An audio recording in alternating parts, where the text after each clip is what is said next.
ഇപ്പോണ്ട് ചില ത്വരീക്കത്തിൻ്റെ ആളുകൾ വന്നിട്ട് അവിടെ ഇവിടെയൊക്കെ നടക്കും.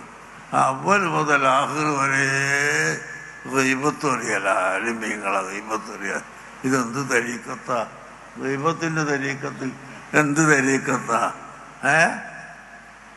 റസൂലുള്ളാഹിനെയും റിഫായിയൊക്കെ എത്ര ആളുകൾ എന്തെല്ലാം പറഞ്ഞിരുന്നു. എന്നിട്ട് അവരതിന് മറുപടി പറഞ്ഞോ? ഇല്ല, അവർ ഗീബത്ത് പറഞ്ഞിട്ടില്ല. ഇത് തരീക്കത്തല്ല. ഈ ഗീബത്ത് പറഞ്ഞിട്ട് ഇങ്ങനെ പ്രസംഗിച്ചുകൊണ്ട് കിടക്കലൊന്നും അതൊന്നും തരീക്കത്തല്ല. തരീക്കത്ത് എന്ന് പറഞ്ഞാൽ തരീക്കത്തുന്ന കുട്ടികൾ അതിക്കേൽ വരെ പഠിച്ചിട്ടുള്ളതാണ്.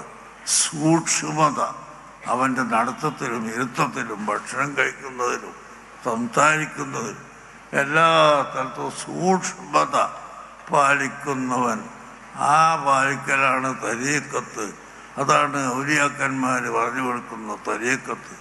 അതുകൊണ്ട് സഹോദരന്മാരെ, നമ്മളെല്ലാവരും അല്ലാഹു തആലയെ പേടിച്ചുകൊണ്ട് ജീവിക്കണം.